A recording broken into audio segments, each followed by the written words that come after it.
성경 전체를 통해 우리가 발견하는 중요한 진리 중에 하나는 참된 성도는 늘 하나님께 감사하는 사람이라는 사실입니다. 하나님을 진정으로 아는 사람이라면 마땅히 그분의 선하심과 인자하심에 대하여 감사의 찬송을 올릴 수밖에 없습니다. 왜냐하면 하나님께서 베푸신 구원의 은혜를 아는 자는 그 마음 깊은 곳에서부터, 그 영혼 깊은 곳에서부터 하나님을 찬양하게 되고 감사하게 되기 때문입니다. 그와는 반대로 하나님을 모르는 사람은 감사할 줄 모릅니다.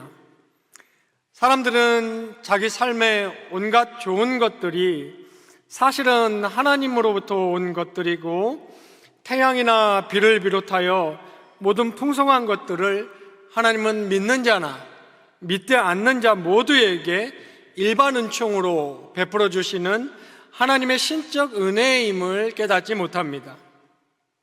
로마서 1장 21절에서 바울이 표현한 대로 하나님께 영광을 돌리지도 아니하며 감사하지도 아니한다고 했습니다.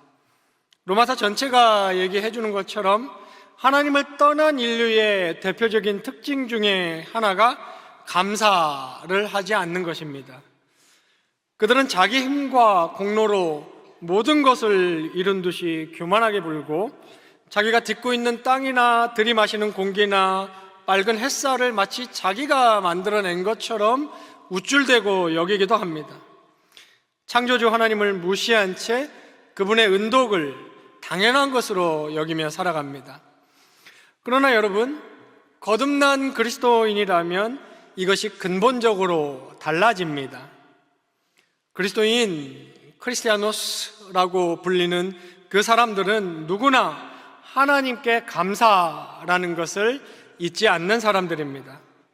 자신의 죄와 부패, 마땅한 감사, 의, 선에 있어서 자신이 무능하고 무기력하다는 것을 깨닫고 오직 하나님의 자비, 하나님의 은혜로 구원받았음을 아는 사람들이 곧 그리스도인입니다. 그러므로 그는 전심으로 하나님께 감사하지 않을 수 없습니다. 오늘 본문인 이 시편 107편은 우리에게 하나님께 사람이 감사해야 할 이유를 아주 생생하고도 풍부한 그림으로 보여주고 있습니다. 이 시편 기자는 하나님께 구속받은 자들이 얼마나 놀라운 구원, 건져냄을 받았는지 4가지 예화로 노래해주고 있습니다.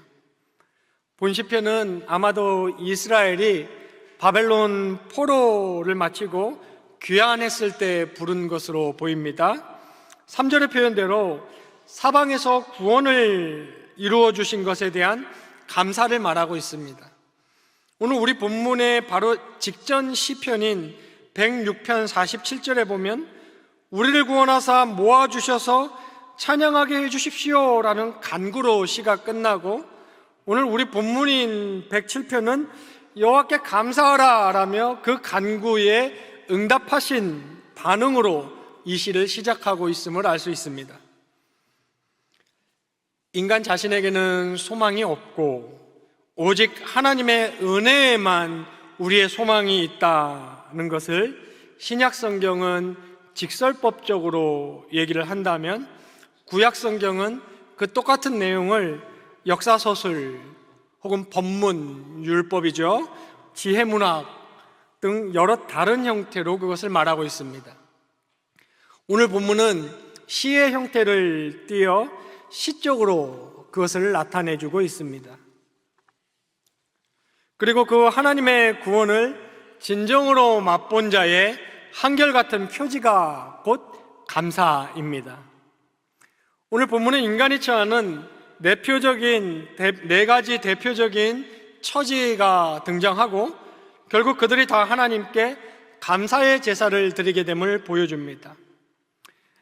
오늘 우리는 이 해의 마지막 분기를 맞이하여 한 해 동안 우리가 힘써온 습관으로 세우는 신앙의 70일 프로젝트 마지막 감사하기의 실천을 앞둔 이 시점에 본문 말씀을 통해 우리는 하나님의 구원과 그에 대한 인간의 감사가 어떻게, 왜 연결되어 있는지 함께 살펴보면서 은혜 나누고자 합니다.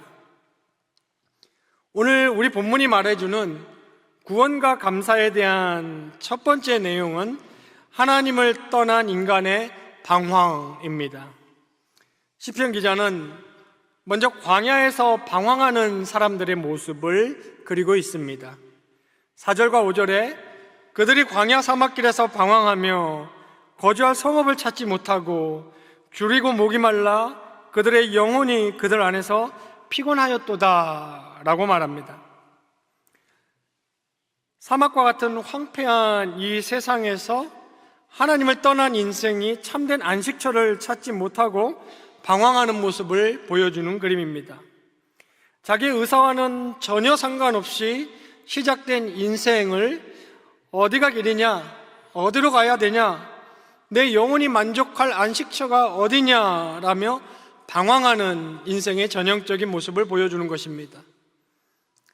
먹을 것이 없이 기근과 갈증으로 영혼이 쇠약해진 채 거할 성읍을 찾지 못해 정처 없이 떠도는 이 모습이야말로 절망적이고 비참한 형국이 아닐 수 없습니다. 이는 하나님 없이 살아가는 모든 사람의 영적인 상태, 즉 현실을 상징적으로 보여주는 장면입니다. 하나님을 떠난 인생은 마치 목적지도 없이, 목적지도 모른 채 광야를 떠도는 나그네와 같다고 성경은 말합니다. 많은 사람들이 이리저리 행복, 만족, 의미, 자아실현, 자아의 추구라는 것을 찾아 방황도 하지만 결국 오늘 본문이 표현하는 거할 성읍, 영혼의 안식처를 찾지 못한 채 결국은 그 끝은 공허함, 목마름이라고 성경은 반복해서 얘기합니다. 두 번째로 오늘 시편 기자는 옥에 갇혀 고통하는 포로들의 모습을 말합니다. 10절과 11절에 사람이 흑암과 사망의 그늘에 앉으며 곤고와 쇠사슬의 매임은 하나님의 말씀을 거역하며 지존자의 뜻을 멸시함이라고 했습니다.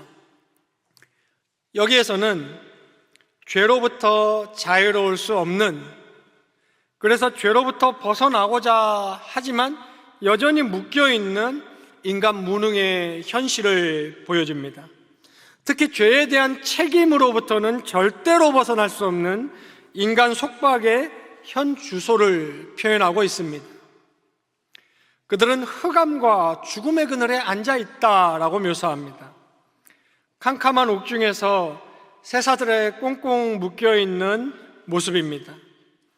이는 하나님을 대적하고 하나님을 인정하지 않은 채 죄 가운데 살고 있는 사람들의 현 상황을 묘사하는 것입니다. 여기 죄는 당연히 법률상의 죄와 윤리적인 죄를 포함하여서 성경이 정의하고 있는 죄를 의미합니다. 이 죄의 유혹은 사람에게 즐거운 자유를 선사할 것 같지만 사실은 사람을 묶고 가두는 족쇄다라고 성경은 얘기합니다. 처음에는 자기 욕구대로 하면 즐겁고 쾌감이 있는 줄 알지만 결국 그 죄의 중독과 그에 따른 크고 작은 여러 모양의 죄책감에 사로잡혀 빠져나오려고 의지를 발휘해도 빠져나올 수 없는 죄의 포로가 되고 만다고 말합니다. 10절에 쇠사슬의 매임이라고 표현했습니다. 세상은 죄를 즐기라고 부추기지만 그 끝에는 언제나 영혼의 감옥, 흑암과 사망의 그늘이 기다릴 뿐입니다. 죄의 싹은 사망이다라는 성경의 선언대로 만약에 벗어나지 못한다면 그 끝은 영원한 죽음만이 기다리고 있을 뿐입니다. 세 번째로 등장하는 부류는 이러한 자기 죄악 때문에 결국은 병들어 죽게 된 지경에 이른 자들을 보여주고 있습니다. 17절에 보면 미련한 자들은 그들의 죄악의 길을 따르고 그들의 죄악 때문에 괴로움을 받으며 라고 했습니다. 여기 미련한 자들이라고 번역된 이들은 어리석게 죄를 범하고 하나님을 대적하고 하나님을 인정하지 않는, 방금 살펴본 대로 그 결과 죄의 습성에서 벗어나지 못하다가 결국 그 죄의 대가로 고난당하는 자들을 가리킵니다. 그 결과 그들이 당하는 고통을 오늘 본문은 병들어 죽을 지경이라고 표현했습니다. 18절에 보면 그들은 모든 음식물을 싫어하여 사망의 문에 이르렀도다 라고 시적으로 표현했습니다. 병들어 아무것도 먹지 못하고 삶의 의욕도 잃은 채 죽음의 문턱에 가 있는 모습입니다. 얼마나 처참한 상태입니까? 이것이 성경이 묘사하는 죄가 가져오는 인간의 비극적인 결과입니다. 죄는 우리의 영혼뿐만 아니라 실제 우리의 삶도 황폐하게 할 수 있습니다. 갖은 중독과 악습으로 인해 자기 인생이 조금씩 좀먹고 무너지는 사례를 우리는 주변에서 얼마든지 볼 수 있습니다. 그렇지 않다고 하더라도 겉으로는 그들의 삶이 멀쩡해 보이지만 내막은 하나님을 인정하지 않고 성경적 죄를 반복함으로 병들어 오늘 본문이 말하는 죽을 지경에 이른 모습과도 같은 형편을 피할 길이 없는 것입니다. 마지막 비유는 광풍의 바다에 휘말려 위기에 처한 자들의 이야기입니다. 23절로 27절에 보면 바다에 배를 띄우고 큰 물에서 이제 좀 장사하여 잘 먹고 잘 살아보자 라고 하던 그들이 여호와께서 명하신 광풍을 만나 파도가 일어나는 바람에 배가 하늘로 솟구쳤다가 깊은 바닷속으로 내려가는 아찔한 상황을 겪습니다. 배가 요동치며 그들의 영혼이 어려운 중에 녹았다고 했습니다. 이에 그들이 이리저리 구르며 취한 자같이 비틀거리니 그들의 모든 지혜가 혼돈 속에 빠진다고 시적으로 표현하고 있습니다. 이 그림은 우리가 앞서 살펴본 세 가지 경우, 즉 내적 문제, 방황, 죄의 결박, 그로 인한 죄의 결과와는 달리 유일하게 외적인 문제를 다루고 있습니다. 인생에서 만나는 외부로부터의 거대한 환난과 시험입니다.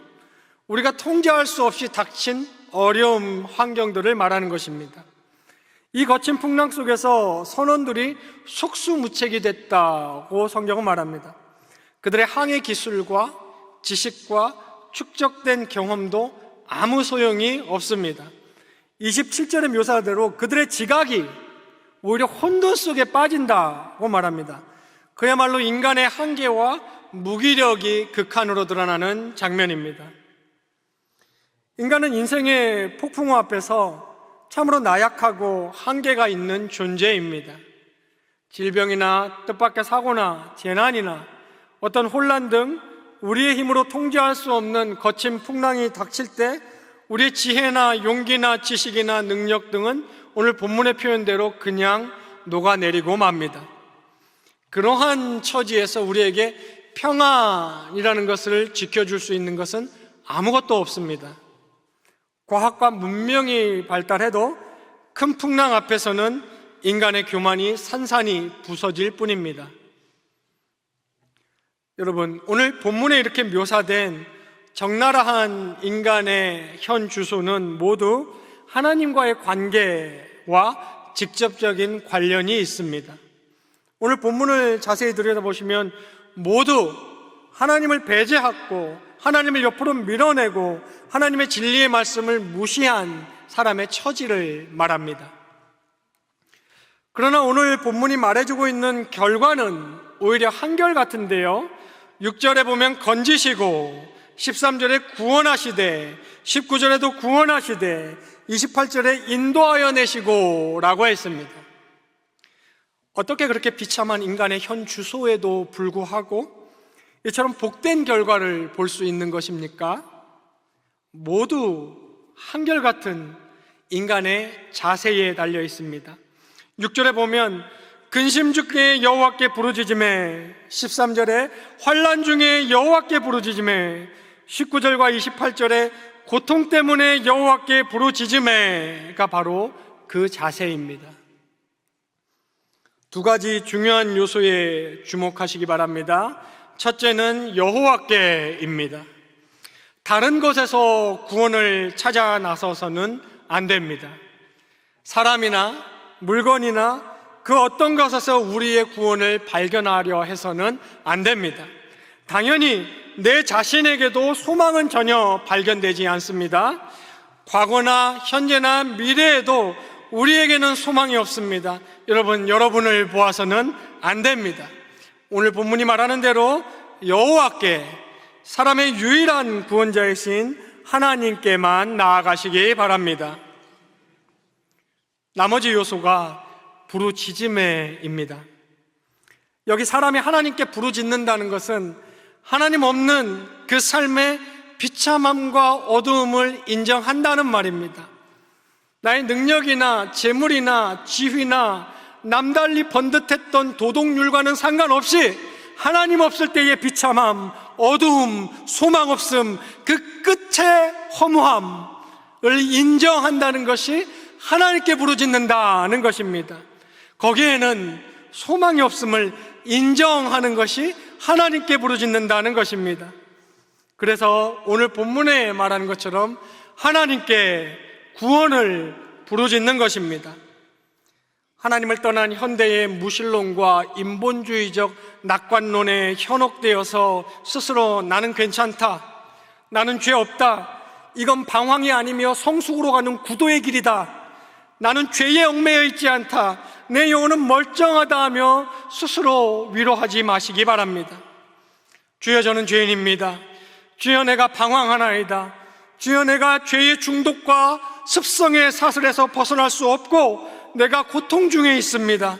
주님이 모든 것이 다 저의 죄의 결과이며 저에게는 이제 구원의 소망이 없습니다 라며 하나님께 겸손히 부르짖어야 합니다. 저와 여러분의 재물도, 건강도, 능력도, 사회적 지위도, 남다른 도덕 수준이나 교양도 하나님 없는 인생의 죄의 비참함에서 결코 벗어나게 해주지 못합니다. 그냥 예수께 나아가십시오. 있는 모습 그대로 예수께 벌거벗고 나아가십시오.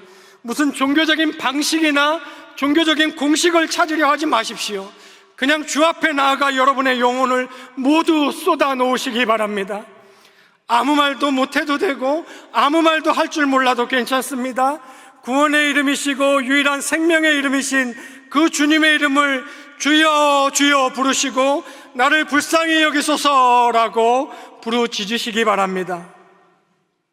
나의 죄를 인정하고 이렇게 하나님께 매달리는 것이 사람이 감사로 충만한 삶의 출발선에 서는 것입니다. 그러할 때에 그렇게 인생의 현 주소를 상징하는 네 가지 경우 모두 하나님은 예외 없이 은혜와 자비의 구원을 베풀어 주셨습니다. 7절에 거주할 성읍에 이르게 하셨도다. 14절에 흑암과 사망의 그늘에서 인도하여 내시고 그들의 얽어맨 줄을 끊으셨도다. 20절에 그가 그의 말씀을 보내어 그들을 고치시고 위험한 지경에서 건지시는도다. 29절과 30절에 광풍을 고요하게 하사 물결도 잔잔하게 하시는도다. 여호와께서 그들이 바라는 항구로 인도하시는도다 라고 기록하고 있습니다. 이렇게 하나님의 구원의 은총을 입었을 때에 예외 없이 모든 인생은 네 번 모두 여호와의 인자하심과 인생에게 행하신 기적으로 말미암아 그를 찬송할지로다 라며 감사 충만의 고백을 선언하게 되는 것입니다.